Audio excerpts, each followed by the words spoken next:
Hi hello welcome all. எல்லோரும் எப்படி இருக்கீங்க? இன்றைக்கி நம்ம கலெக்டிவ்ஸ்க்கு என்ன மெசேஜஸ் கொடுக்குறாங்கன்னு பார்க்கலாம். டாரோ டெக்ஸ் இருக்குது, ரெமடியல் கார்டுக்கு பாபா கார்ட்ஸ் எடுத்து வச்சுருக்கேன். ஸோ நம்பர் 1, நம்பர் 2 2 நம்பர்ஸில் ஏதாவது ஒரு நம்பர் சூஸ் பண்ணிக்கோங்க.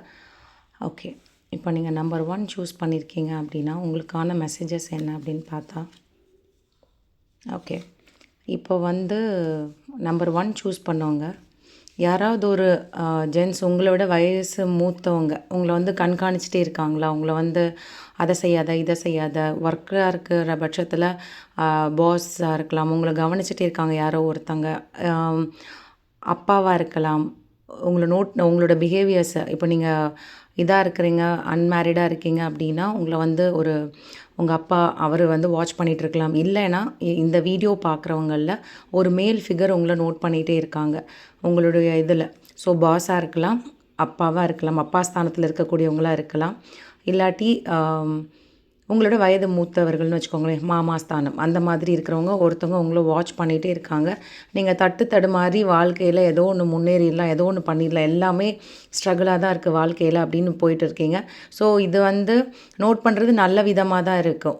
நீங்கள் பண்ணுற வேலைகள் அவங்களுக்கு தெரிய வருது. இப்போ பாஸாக இருக்கிற பட்சத்தில் நீங்கள் போடுற எஃபர்ட்ஸ் இத்தனை நாளாக நான் எவ்வளோ எஃபோர்ட் போட்டாலும் இன்னொருத்தங்க என் பேர் அழகாக அவங்க பண்ண மாதிரி வாங்கிட்டு போயிடுறாங்க அப்படின்ற மாதிரி இருக்குது. அந்த மாதிரி இருந்துச்சுனாலும் நீங்கள் பண்ணுற வேலைகள் நோட்டீஸ் பண்ண ஆரம்பிக்கிறாங்க உங்களோட மேல் இடத்துல இருக்கிறவங்க. அதே மாதிரி உங்கள் ஃபேமிலியில் உங்களை தப்பாக புரிஞ்சிட்ருக்காங்க அப்படின்னா இப்போ நோட்டீஸ் பண்ண ஆரம்பிக்கிறாங்க, உங்கள் மேலே தப்பு இல்லைன்றதை புரிஞ்சுக்கிறாங்க. ஸோ அவங்க கவனமெல்லாம் இப்போது உங்களை நோட்டீஸ் பண்ணி ஓகே உங்கள் மேலே தப்பு இல்லைன்றதை புரிஞ்சுக்கிறாங்க. உங்களுக்கான ஒரு புதிய இதுதான் இப்போது ப்ரமோஷனுக்கான வாய்ப்பு இருக்குது. கண்டிப்பாக நீங்கள் வேலை ஸ்ட்ரகிள் ஆகிட்டுருக்கு, இத்தனை நாள் எனக்கு எந்த ப்ரமோஷன்ஸும் இல்லை அப்படின்னு சொல்கிறவங்களுக்கு இந்த மேல் ஃபிகர்னால் உங்களுக்கு ஒரு பிளெஸ்ஸிங்ஸ் இருக்குது. கண்டிப்பாக அவங்க நோட் பண்ணுறாங்க, உங்களுடைய ஒர்க் அவங்களுக்கு தெரிய வருது. அதுக்கான வேலிடேஷன் உங்களுக்கு கிடைக்கும் ப்ரமோஷன் மூலியமாக. இல்லை பேட் நேம் இத்தனை நாளாக உங்களுக்கு இருந்ததுன்னா அது எல்லாத்தையுமே இந்த பர்சன் உங்களுக்கு கிளியர் பண்ணி உங்களுக்கு இருக்கிற அந்த தப்பான பேரை மாற்றி விடுவாங்க. ஸோ நம்பர் 1 சூஸ் பண்ணிங்கன்னா உங்களை விட வயது மூத்தவர்கள் ஒரு ஆண்னால் உங்களுக்கு ஒரு நல்லது நடக்க வாய்ப்பு இருக்குது. ஸோ உங்களுக்கான ரெமெடி என்ன, பாபா உங்களுக்கு என்ன சொல்ல வராங்கன்னா அதே தான். ஸோ நீங்கள் மேபி ஹெல்ப் பண்ணுற பர்சனாக இருக்கலாம், உதவி செய்யணும் அப்படின்றதா இருக்கலாம். ஸோ இத்தனை நாளாக நான் எல்லாமே பண்ணியிருக்கேன், எனக்கு எந்த உதவியும் கிடைக்கல அப்படின்னு சொல்கிறதுக்கு கடவுள் நீங்கள் கண்டிப்பாக ஒரு ஃபுட் டொனேட் பண்ணுறவங்களா இருக்கலாம். ஃபுட் டொனேட்னால் பெருசாக இல்லைனாலும் இப்போது நாய்க்கு பிஸ்கெட்டோ ஏதோ ஒன்று உங்கள் கையில் யாராவது கேட்குறாங்கன்னா சாப்பாடு கொடுக்குறதோ இந்த மாதிரி பண்ணுறீங்க, அதே கண்டினியூ பண்ணுங்கள். நீ பண்ணுற அந்த அன்பின் உதவினால் நான் பாபாவுடைய கருணை உங்களுக்கு இருக்குது இந்த ப்ரமோஷன் ரிலேட்டடாக அப்படின்னு சொல்லி வருது. நம்பர் 2 சூஸ் பண்ணியிருக்கீங்க அப்படின்னா உங்களுக்கான மெசேஜஸ் என்ன அப்படின்னா, ஏதோ ஒரு விஷயத்துக்காக வெயிட் பண்ணிகிட்டே இருக்கீங்க. என்னடா அது, எதுனாலும் பணம்னாலும் ஒன்று பண்ணுறோம், அது அப்படியே இழுத்தடிச்சிட்டு இருக்குது, அடுத்தது சரியாக மாட்டேங்குது. வேலை ஒரு காலேஜில் இது கிடைக்குமான்னு பார்த்துட்ருக்கோம். நீங்கள் நினைக்கிற எந்த விஷயங்களும் எல்லாமே ஒரு டிலேவாக தான் இருக்குது, உடனே சட்டுன்னு முடிகிற மாதிரியான விஷயங்களாக இல்லை.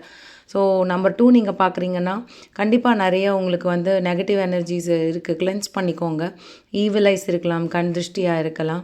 ஸோ கொஞ்சம் அதுக்கான ரெமெடியல் பாருங்கள். அதே மாதிரி உங்களை தவறுதலாக புரிஞ்சுக்கிறாங்க. அது நீங்கள் அன்பான பர்சன் தான், பட் நீங்கள் சொல்கிற விதங்கள் எல்லோரும் திமிரு பிடிச்சவங்க ஒரு ஒரு ஒரு இதாக உங்களை தவறான விதத்தில் பார்த்துட்ருக்காங்க. அது உங்களுக்கு சோகம் கொடுக்குது. நான் எல்லோரும் மேலேயும் அன்பாக இருக்கேன், அதை புரிஞ்சுக்க மாட்டேங்கிறாங்க. முக்கியமாக ஃபேமிலியில் நீ என்னென்ன டாமினேட் பண்ணுறது, அதிகாரம் பண்ணுறது அப்படின்ற மாதிரி உங்களை சொல்கிறாங்க. அதனால் சில பேர் மன உளைச்சல் ஆகிருக்கலாம். அவங்களுக்காக பண்ணுறோன்னு சொல்லிட்டு உங்கள் ஹாப்பி ஃபேமிலியை சந்தோஷமாக இருக்கிறது பிடிக்காமல் சில விஷயங்கள்னால தான் இப்போ இந்த சிச்சுவேஷன் நடந்துகிட்ருக்கு. அதே மாதிரி தேர்ட் பார்ட்டி இன்வால்மெண்ட் இருக்குது. ஹஸ்பண்ட் ஒய்ஃப்க்கு நடுவில் ஒரு தேர்ட் பர்சன் உள்ளே குழப்பிட்டு இருக்காங்க.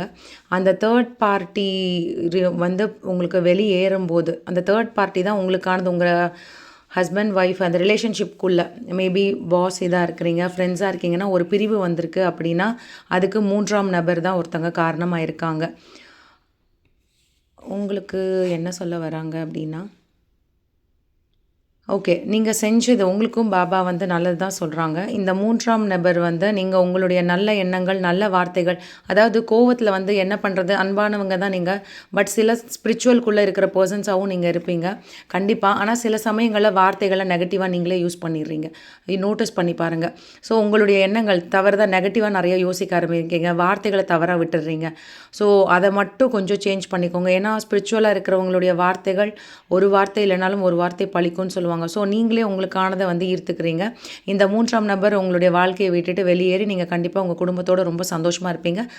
நீங்கள் பண்ண வேண்டியது, நோட்டீஸ் பண்ண வேண்டியது, நீங்கள் வார்த்தைகள் பேசும்போது அதில் நெகட்டிவான வார்த்தைகள் ஏதாவது யூஸ் பண்ணிடுறீங்களா? எனக்கு எதுவுமே சரியாக போகிறதில்ல, நான் இப்படி தான் இருக்கேன், அவன் அப்படி உங்களை ஒருத்தங்க திட்டானா அவங்கள சபிக்கிறதோ எதுவுமே வேண்டாம். உங்களுக்கானதை கடவுள் கொடுப்பாரு. யாரும் அவங்கவுங்க நம்மள பேசுகிறவங்களுடைய கர்மாவை அவங்க சுமந்துட்டு போட்டும். நீங்கள் எதுவும் ரியாக்ட் பண்ணாதீங்க. பாபா சொல்கிறது நான் பார்த்துக்கிறேன். அந்த 3ஆம் நபரும் உன் வாழ்க்கையிலேருந்து விலக்க வேண்டியது என்னோட பொறுப்பு அப்படின்னு சொல்கிறாரு. நீங்கள் உங்கள் ஃபேமிலியோட மறுபடியும் மகிழ்ச்சியான வாழ்க்கை வாழ போகிறீங்க அப்படின்றது தான் பாபா உங்களுக்கு சொல்கிறது. ஹோப் யாருக்கு எப்படி ரீடிங் ரெசனேட் ஆச்சு அப்படின்னு சொல்லுங்கள். தேங்க்யூ.